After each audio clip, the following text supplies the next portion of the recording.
Fine.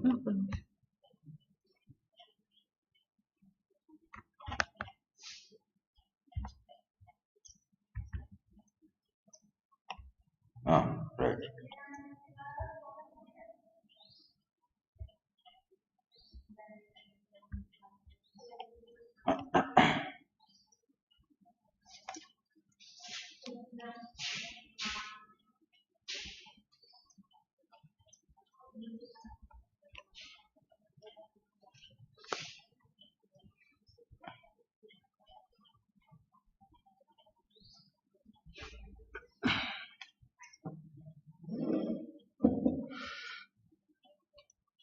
So, dear friends,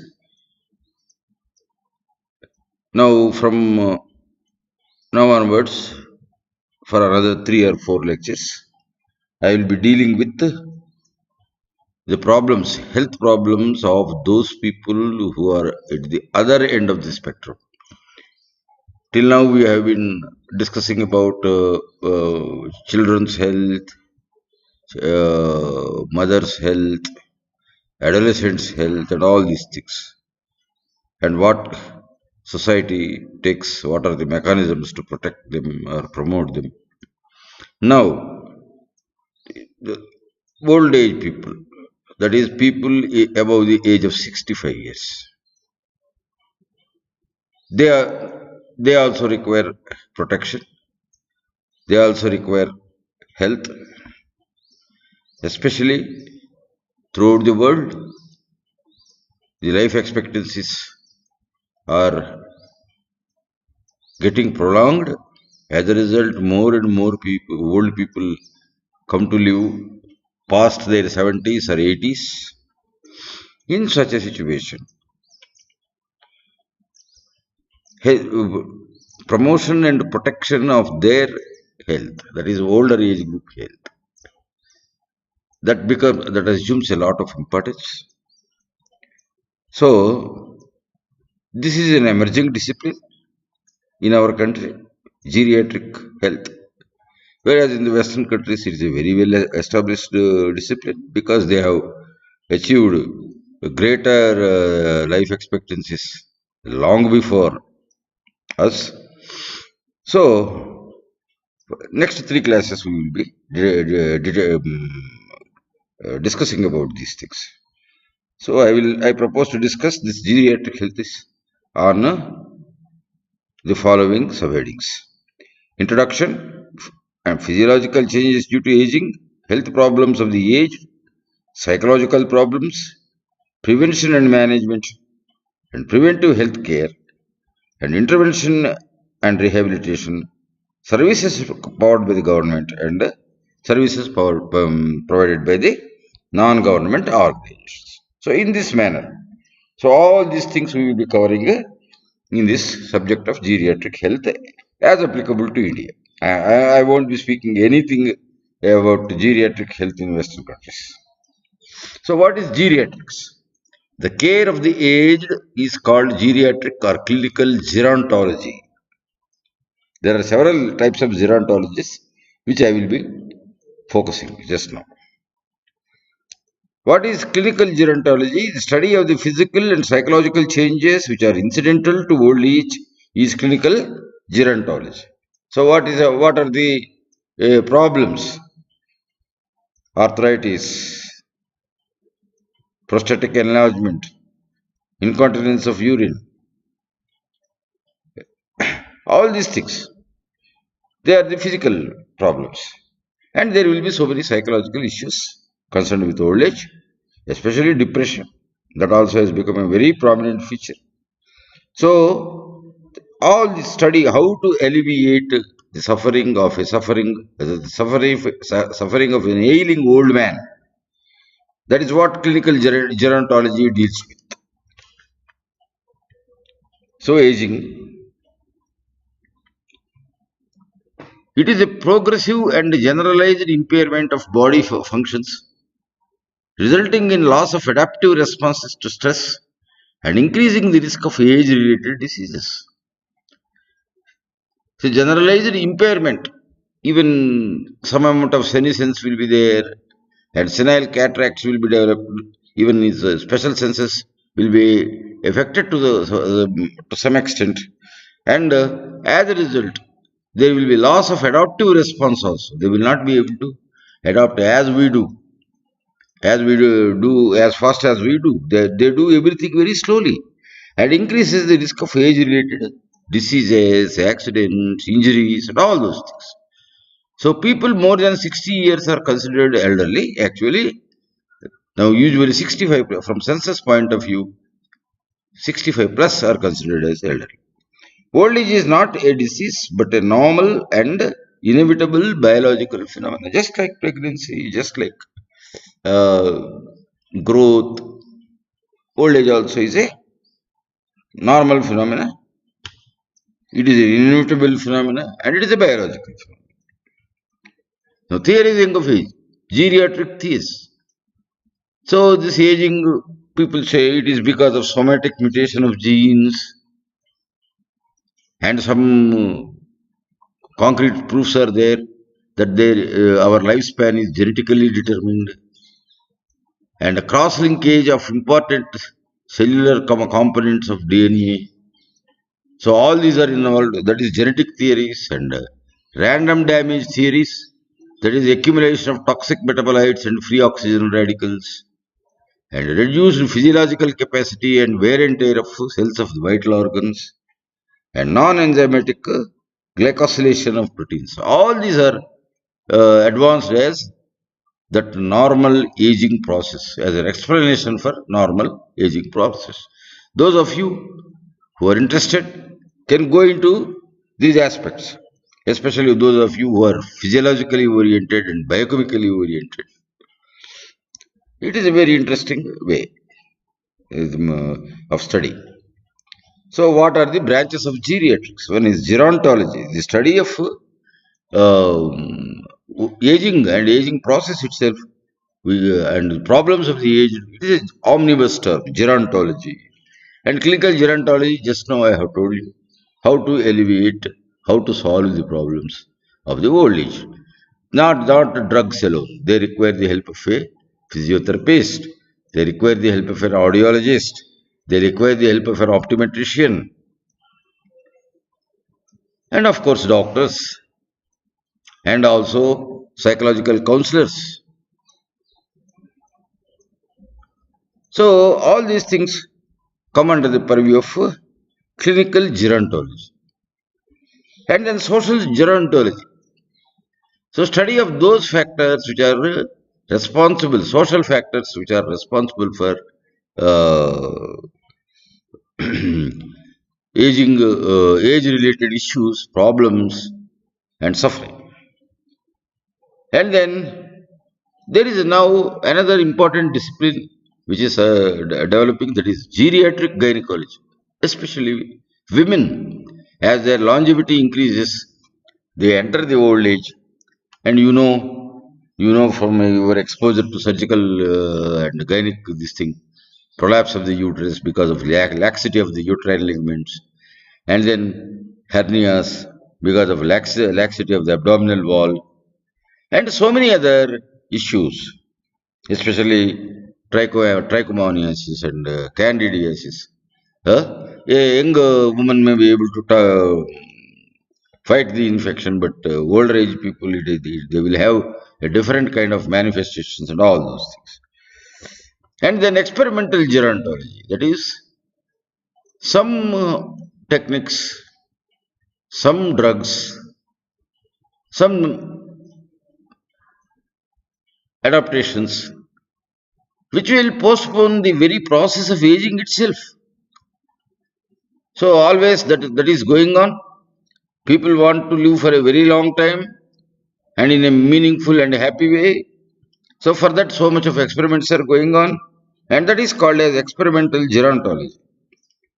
And then, of course, preventive gerontology. So I will be talking mainly about preventive gerontology. Even I won't be talking to you in detail about preventive gerontology. Only I will give you a glimpse or bare outline. So now, in preventive medicine, whenever we are talking, we will talk about the population, the magnitude of the problem. Sorry. So this is elderly population aged 60 years and above in India. So this is census 1961. So there were 24.7 million in 1961. From there, so by to census 2011, the number has increased to 103.8 or 104. That is nearly a four-fold increase.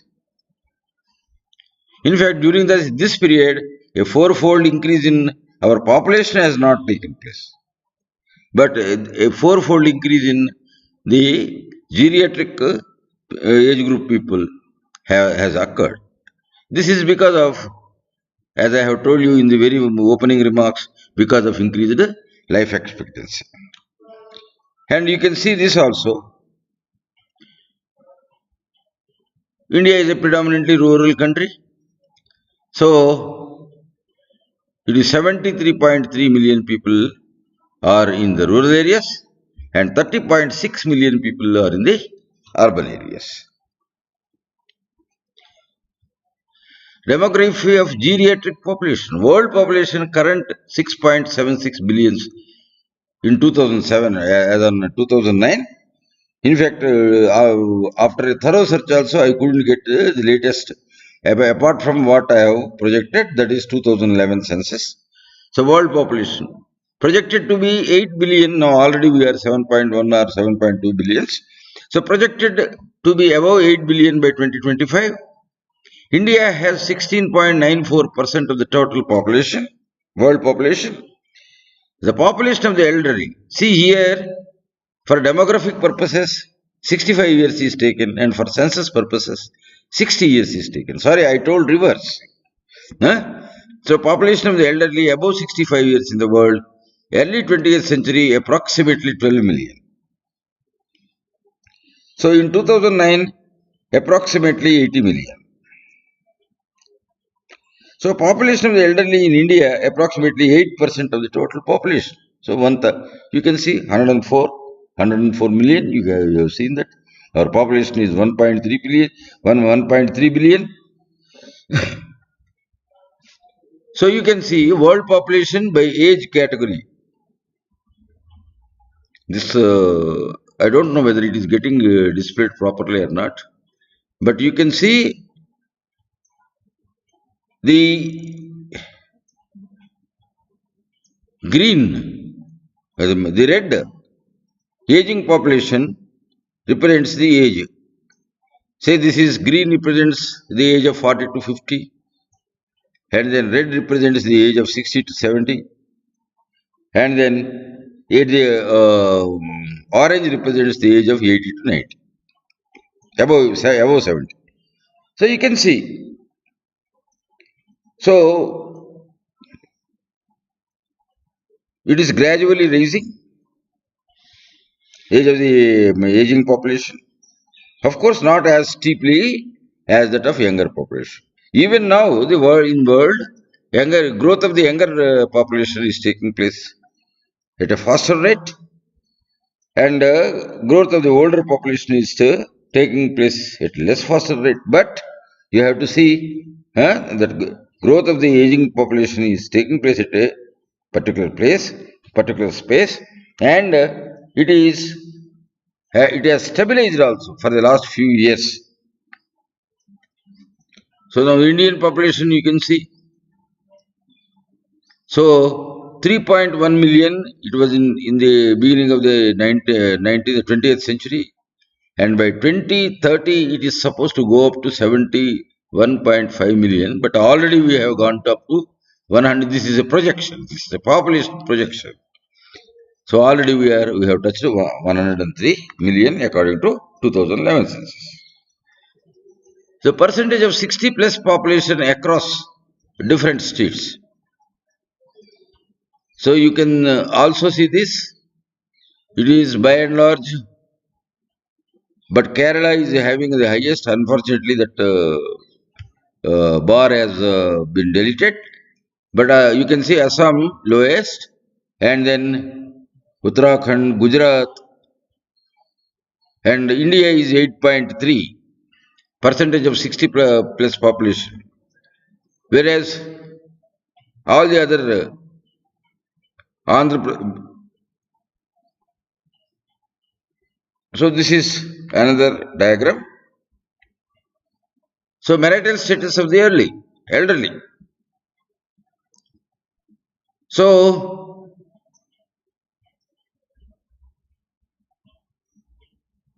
percentages. So 82.1% are married, males are married, and 49.6% females are married. That is, remaining are widowed. What you have to understand is, and the total married population is 65.6.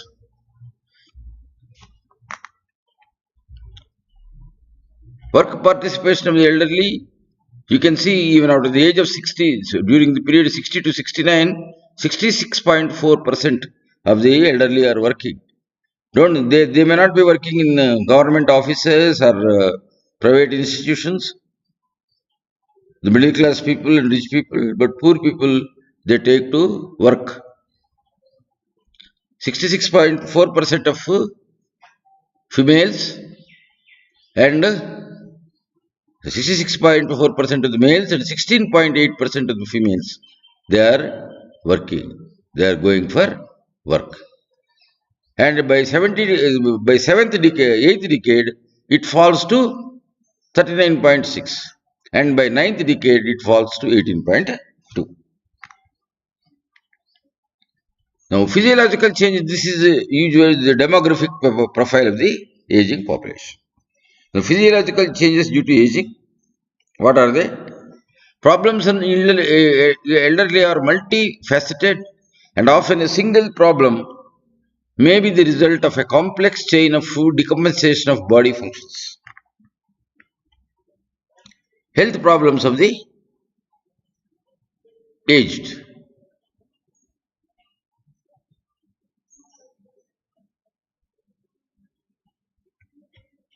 Health problems, physical problems, psychological problems, social problems, and economic problems. We can broadly divide them because all these are, again, as you have said, they are interlaced and they will be coalescing in the individual who is suffering. So, what are the physical problems? So, visual complaints 88%, and locomotor system disorders 40%, and neurological complaints 18.7%, and cardiovascular system 17.4%. These are the physical problems. And respiratory system also 16.1%, and skin conditions 13.3%, and GI tract is 9%, and 8.5% have psychiatric complaints, and 8.2% have hearing loss, and 3.5% are having genitourinary complaint. Report of the Independent Commission on Geriatric Health in India. So, visual complaints. What are the visual complaints? Cataract, glaucoma, and retinopathy. These are the main three problems of the old age. And eye and ear physiological changes. What are the physiological changes that denaturation of lens protein results in cataract, senile cataract, and effects may lead to partial or complete blindness. And then physiological accommodation, loss of physiological accommodation, so presbyopia. And then corneal clouding, leading to arcus caesareus. So all these are physiological changes in the eye. So lax eyelids and reduced lacrimation, leading to ptosis and dry eyes and xerosis. And retinal degeneration, so defective color vision and blindness. And degeneration of cochlear hair cells, presbyacusis, that is deafness. So all these things can happen. And nearly 3.8% of the individuals are affected by this. So what are the locomotor system disorders? Let us go just have a glimpse. It forms 40% of the old age complaints. They are fibrositis, osteoarthritis, rheumatoid arthritis, myositis, neuritis, gout, spondylitis of spine. So all these things are locomotor system disorders, which affect the old people very frequently. So musculoskeletal system. So irreversible loss of motor units and fibers. So reduced muscle strength and locomotor disability. And deposition of fat and loss of mineralization both lead to osteoporosis and pathological fractures. And wear and tear of articular cartilage so leads to osteoarthritis and rheumatoid arthritis and mobility problems will occur. So what are the neurological complaints? Neurological problems form 18.7% of the old age complaints. These are dementia, Parkinson's disease, Alzheimer's disease. Central nervous system. What are the degenerative changes?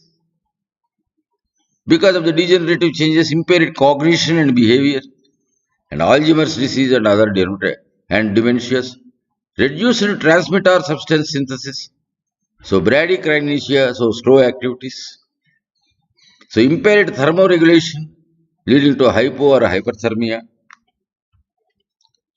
So what are the cardiovascular companies? You are all aware, you will be able to tell effortlessly.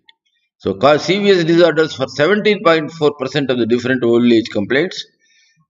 These are related to atherosclerosis, thrombus formation, maybe in the coronaries, maybe in the cerebral vessels, myocardial infarction, and hypertension. So reduced cardiac myocytes, so reduced cardiac output, so syncope, reduced nodal activity and conduction, arrhythmias and heart blocks and heart failure, rigid and narrow blood vessels, etc., hypertension, syncope, IHD, and stroke. Respiratory complaints. Respiratory condition make 16.1% of the old age complaints. These are chronic bronchitis, asthma, and emphysema. So reduced cough reflex and ciliary action. So aspiration, RTIs and respiratory tract infections and pneumonias, and reduced lung elasticity. So dyspnea, so COPD and asthma, and reduced alveolar surface area, hypoxia, hypercapnia. Skin conditions. Skin conditions form a major part of old age complaints. Skin conditions include senile wrinkles, scaly lesions, scaly dermatosis, blistering diseases, and of course neoplastic disorders. Loss of elasticity of skin, so wrinkling, loss of hair, alopecia and baldness, brittleness of fingernails, slurred speech. So gastrointestinal complaints, gastrointestinal disorders for about 9% of the old age complaints. These are peptic ulcer, constipation, ulcerative colitis, and carcinoma of GAT. So gastrointestinal tract, so reduced gastric acidity and intestinal motility. So those things lead to non-ulcer dyspepsia and constipation and poor absorption and deficiency states. So these are the consequences. So reduced regenerative capacity of the hepatocytes leading to impairment of metabolism and detoxification. So leading to hepatic impairment, let us not say failure. So endocrine system. So impaired glucose tolerance, hyperglycemia and diabetes type 2, impaired thyroid function, thyroidism, and disturbed vitamin D metabolism, osteomalacia and fractures, and reduced sex hormone synthesis, impotence in males, and reproductive organ cancers in females. So hearing loss. Hearing complaints form about 8.2% of the old age complaints. These include nerve deafness and conductive hearing loss. Genitourinary complaints. These form about 3.5% of the old age problems. These are enlargement of prostate, dysuria, nocturia, frequency and urgency of micturition. Reduced number of nephrons, so impaired excretion. So reduced renal blood flow and reduced GFR, impaired excretion. And then reduced bladder capacity, urinary incontinence, and prostatic hyperplasia in men, so due to leading to benign hyperstatic prostate, and then increased frequency of micturition. So now, just now I mentioned also geriatric gynecology, the atrophy of vaginal and urethral mucosa, UTIs and atrophic vaginitis, and carcinoma cervix also, weakening of the pelvic muscles leads to prolapse of uterus, ulceration, and carcinomatous changes. So hematology, reduced bone marrow reserve, so anemias, reduced T cell function, non-resolving infections, and increased synthesis of autoantibodies, so autoimmune disorders. So psychiatric complaints, these are one of the very important and vexatious issues. These form 8.5% of the old age complaints. These include Alzheimer's disease, depression, anxiety, delirium, schizophrenia, personality disorder, suicide, and deliberate self-harm. Others, atrophy of mucous membranes of mouth, reduced food intake and change of taste and smell, nutritional deficiency states, loss of teeth, same as above, decreased number of taste buds, same as above, reduced food intake and change of taste and smell, decreased salivation, so reduced food intake and change of taste, so decreased sensation of smell, so same as above. All these things contribute. So psychological problems, more reliable and are independent of age, but elderly patients less willing to talk about psychological problems. Pay attention to anxiety, physical discomfort, adaptation to a new lifestyle. Psychological symptoms, lack of sleep, lack of interest, guilt. Are you a burden to others? That is the main problem. So energy, lack of energy also, and lack of concentration, ability to concentrate, lack of appetite, and psychomotor changes, and suicidality. Do you wish you could die? That is the answer, the question which he will be putting into. So signs and symptoms in geriatric depression, symptoms, mood. So signs is appearance, and cognitive is behavior, and vegetative psychomotor retardation, and volitional psychomotor agitation. So incidence in elderly, major depression 3% community dwellings, 14% 2 years after spouse dies, 15% medically ill, and 20%, 25% long-term care settings. So these are the profile of the people, elderly people who suffer from major depression. Social problems are, they are abused. They say you are useless fellow, keep quiet, keep your mouth shut, etc., etc. And then they are dependent. They can't spend according to their will. They can't think according to their. They can't go to the places where they want. For everything, they are dependent on others. And then a sense of insecurity will be there. And then rehabilitation. Some people require rehabilitation, but it is not available. So these are the main social problems. So abuse of the word. Abuse of the word. Mistreatment of older people, referred to as elder abuse, was first described in British scientific journals in 1975 under the term granny battering. The abuse may be of a physical nature, it may be psychological, involving emotional or verbal aggression, or it may involve financial or other material maltreatment. Elder abuse, it refers to ill treatment of an elderly person. It can be physical abuse, psychological abuse, financial abuse, and sexual abuse also. It is a very sensitive issue and requires a high index of suspicion. Abuse is generally divided into the following categories: physical abuse, an infliction of pain, psychological or emotional abuse. Financial or material abuse, the illegal or improper exploitation or use of funds or resources of the older person. And sexual abuse, non-consensual sexual contact of any kind with the older person. and neglect, the refusal or failure to fulfill a caregiving obligation. And then dependence, so physical, financial, functional, all three are there. And other dependency has a major effect on the self-esteem of the old. Insecurity of being abandoned by their children. This is very clear. This is one of the main problems of old age. No rehabilitation services in our country, and even if some services are available, they are of very limited this thing. Only for well-off people they are available. So these are the problems. Economical problems.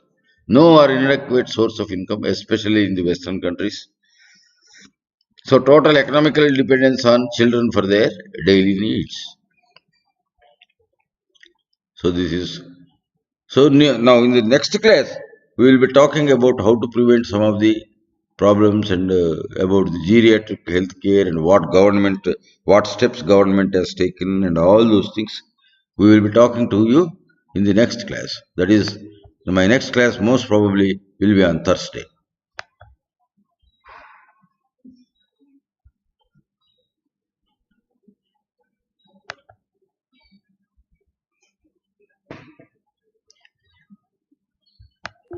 Thank you.